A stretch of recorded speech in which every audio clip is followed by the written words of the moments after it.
अस्सलाम वालेकुम। Griffin poultry YouTube channel में आपको खुशामदीद। तो आज इस वीडियो में मैं ऐसी दो कंडीशंस के बारे में बात करूंगा जो एक दूसरे से मिलती जुलती हैं और जिसको हम गलत ट्रीट करके अपने फ्लॉक का बेड़ा गर्क कर लेते हैं। तो सबसे पहले जब बर्ड दो कंडीशन में पहुंचता है, पहली कंडीशन ये है कि वो मुंह खोल के सांस लेता है जिसको हम पेंटी का नाम देते हैं, और दूसरी कंडीशन ऐसी होती है कि जिसमें बर्ड मुश्किल से सांस ले रहा होता है, उसको सांस लेने में प्रॉब्लम हो रही होती है जिसको हम रेस्पिरेटरी डिस्ट्रेस बोलते हैं। तो हम इस वीडियो में डिस्कस करेंगे कि इन दोनों कंडीशंस को कैसे हमने ट्रीट करना है, और दोनों कंडीशन से जाने से पहले मतलब कि हम ऐसा कुछ क्या करें कि इससे दोनों कंडीशन में ही बर्ड ना पहुंचे। तो सबसे पहले हम डिस्कस कर लेते हैं कि अगर ऐसी कंडीशन है कि बर्ड स्ट्रेस के अंदर है, मुंह खोल के सांस ले रहे हैं, तो उसकी क्या वजह हो सकती है। तो सबसे पहली वजह आपकी नमी है, अपने माहौल के अंदर नमी है कि नमी बहुत ज़्यादा कर दी है जिसकी वजह से हवा के अंदर जो नमी का तनासब है वो ज़्यादा बढ़ गया है, जिसकी वजह से हवा ऑक्सीजन कम हो गई है और बर्ड को सांस लेने में मुश्किल हो रही है, तो वो मुंह खोल के सांस लेना शुरू कर देता है। दूसरी कंडीशन ये होती है कि आपकी हवा में नमी बहुत कम है जिसकी वजह से बर्ड या जो आपने परिंदे रखे हुए हैं वो मुंह खोल के सांस लेना शुरू कर देते हैं। तो इसमें क्या करते हैं कि जब स्ट्रेस में होता है, बर्ड मुंह खोल के सांस ले रहा होता है, तो उसको हम सुबह के वक्त यानी कि दिन के टाइम ये जितनी भी चीज़ें मैं आज डिस्कस करूँगा बहुत तकरीबन 5 से 10 चीज़ें ऐसी बताऊँगा जो आप इसमें इस्तेमाल कर सकते हैं। तो इनकी डोज़ रिकमेंडेड होती है और मैं भी आपको बताऊँगा कि इनकी डोज़ कितनी इस्तेमाल करनी है, और ये सारी चीज़ें आपने दिन के वक्त इस्तेमाल करनी है। और दिन के वक्त इस्तेमाल करते वक्त आपने इस बात का ध्यान रखना है कि जितनी भी चीज़ें मैं बताऊंगा उनमें से सिर्फ आपने एक इस्तेमाल करनी है, ज़्यादा इस्तेमाल नहीं करनी। ज़्यादा इस्तेमाल करेंगे तो आपकी कॉस्ट ही बढ़ेगी, इससे अल्टीमेट इफ़ेक्ट नहीं आएगा। तो पहली बात है, हम लीवर टॉनिक इस्तेमाल कर सकते हैं। कोई भी लीवर टॉनिक ले लें, जेटिपार ले लें, इसको 1:4 की रेशो से, मतलब 1 ml को हमने 4 लीटर पानी में मिक्स करना है। उसके बाद ORS यूज़ कर सकते हैं 1:2 की रेशो में या 1:4 की रेशो में। अगर आपके पास सिंथेटिक जो बाज़ार से अमाइनो एसिड्स मिल जाते हैं, अगर वो मौजूद हैं तो उसको आप दोपहर के पानी में इस्तेमाल कर सकते हैं। और उसके बाद edict multi vitamins, multi edict का मतलब है मल्टी वाइटामिन, ADEK, ये 4 वाइटामिन है, ये इकट्ठे कम्बिनेशन की फॉर्म में बाज़ार से मिल जाते हैं। इसको आप इस्तेमाल करें, रिकमेंडेड डोज जो इसके ऊपर मेंशन होती है। उसके बाद इलेक्ट्रोलाइट आप इस्तेमाल कर सकते हैं दिन के वक्त। और उसके साथ देखें, जब आप बर्ड पेंटिंग कर रहा होता है असल में वो अपनी एनर्जी वेस्ट कर रहा होता है। जब एनर्जी वेस्ट कर रहा होता है तो आपने उस एनर्जी के वेस्टेज को कम करना है। अगर आप उस एनर्जी के वेस्टेज को कम करते हैं तो क्या होता है कि बर्ड जो एनर्जी वेस्ट कर रहा होता है उसको फिर वो यूज़ करना शुरू हो जाता है, अपने मसल्स बनाना शुरू हो जाता है, जो अपनी उसकी ग्रोथ करना शुरू हो जाता है। अगर लेयर की बात करें या ब्रॉयलर की बात करें तो लेयर अंडे ज़्यादा देना शुरू हो जाएगी अगर उसको हम इस पेंटिंग से बचाएंगे। तो उसके बाद जब आपका एम्बिएंट टेम्परेचर, हाउस का टेम्परेचर इंक्रीज़ होता है तब ऐसी कंडीशन रूनुमा होती है, ऐसी हालत रूनुमा होती है जो बहुत ज़्यादा बर्ड को तनाव देती है। तनाव के साथ उसकी प्रोडक्शन भी कम होना शुरू हो जाती है।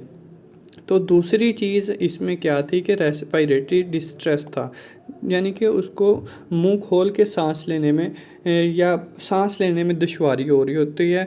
और इसमें दो कंडीशंस होती हैं, या तो हमने ह्यूमिडिटी हाई कर दी है या आपने उसको उसके अंदर कोई बीमारी है, कोई वायरस है या बैक्टीरिया है जो उसको उसके लंग्स को इफ़ेक्ट कर रहा है, उसके गुर्दे को उसके फेफड़ों को इफ़ेक्ट कर रहा है, जिससे उसको सांस लेने में प्रॉब्लम हो रही है, जैसे कि माइकोप्लाज्मा हो गया। तो इसके लिए आपने क्या करना है, डॉक्सीसाइक्लिन आपने किसी भी फॉर्म में ले लेनी, किसी की भी मार्केट में मुख्तलिफ़ नामों से ये मौजूद है। तो डॉक्सीसाइक्लिन आपने ले लेनी है। ये आपको कैप्सूल की सूरत में भी मिल जाता है और आपको उसमें पानी की सूरत में भी मिल जाता है, यानी कि फ्लूइड की सूरत में भी मिल जाता है। तो इसको आपने 12 घंटे के लिए इस्तेमाल करना है। इसकी जो आप कोशिश करें कि इसको आप 8 घंटे इस्तेमाल करें 3 दिन के लिए, या 12 घंटे आप 3 दिन के लिए इस्तेमाल करें और दिन के वक्त करें। और अगर आपके बर्ड की कंडीशन इसको इस्तेमाल करने के बाद भी ठीक नहीं हो रही तो आप बर्ड की कंडीशन को देख के इसको 5 दिन तक लेके जा सकते हैं। उसके बाद आप टाइलोडॉक्स इस्तेमाल कर सकते हैं 3 दिन के लिए, वही कि अगर आप बर्ड की कंडीशन ठीक नहीं तो उसको आप 5 दिन के लिए भी इस्तेमाल कर सकते हैं। और इसके लिए एक हर्बल एक प्रोडक्ट होती है, हर्बल प्रोडक्ट होती है जिसका नाम है मिंटोफ्लिम, आप वो भी इस्तेमाल कर सकते हैं। वो इनके तनफ़ुस को या सांस की रवानी को बरकरार रखने में आपके बर्ड्स की मदद करती है। और इस दौरान क्या होता है कि जो बर्ड्स की ड्रॉपिंग्स होती हैं या उसका वेस्टेज विटें होती हैं वो वाटरी होना शुरू हो जाती हैं, बहुत पतली होना शुरू हो जाती हैं। और उसके अलावा आप इसमें लहसुन इस्तेमाल कर सकते हैं और सेब का सिरका आप इस्तेमाल कर सकते हैं। ये रेस्पिरेटरी डिजीज़ के लिए बहुत इंपॉर्टेंट होता है, बहुत अच्छा इफ़ेक्ट देता है। जो रेस्पिरेटरी डिजीज़ होती हैं यानी कि सांस का जो मसला आ रहा होता है उसमें ये बहुत अहम किरदार अदा करता है। तो ये जितनी भी चीज़ें मैं आपको बता रहा हूँ सारी अप्रूव्ड हैं, रिकमेंडेड हैं, मतलब कि इसमें कोई ऐसी चीज़ नहीं है कि आप जिसको इस्तेमाल करेंगे तो उसका साइड इफ़ेक्ट आएगा या गलत इफ़ेक्ट आएगा।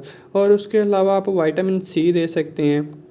अच्छा, ये तो हो गई थी 2 कंडीशंस के आपने जब 2 कंडीशन आती हैं तो या सांस लेने में प्रॉब्लम होती है तो आपने कौन कौन सी चीज़ें इस्तेमाल करनी है। ये दोनों मैंने आपको 3-3 4-4 चीज़ें बता दी हैं कि इन सब में से आप एक एक चीज़ इस्तेमाल कर सकते हैं, ठीक है। और तो उसके बाद आपने क्या करना है कि ये तो हो गया इसका इलाज कि आप रेस्पिरेटरी डिजीज़ आ गई है या कोई रेस्पिरेशन जो निज़ाम तनफ़ुस में कोई ख़राबी आ गई जिसकी वजह से बर्ड को सांस लेने में दुश्वारी हो रही है तो हमने ये चीज़ें इस्तेमाल करनी है।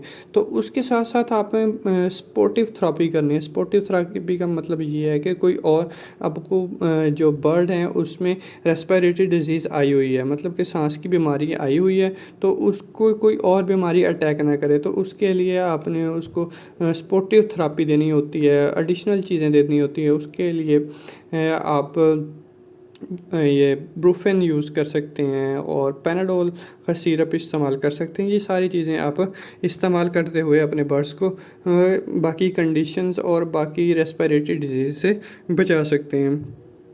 और उसके अलावा आप इसके ग्लूकोज़ इस्तेमाल कर सकते हैं जो कि कमर्शियल लेवल पे बहुत ज़्यादा यूज़फुल होता है और लोग बहुत ज़्यादा इसे इस्तेमाल करते हैं और सस्ता भी है।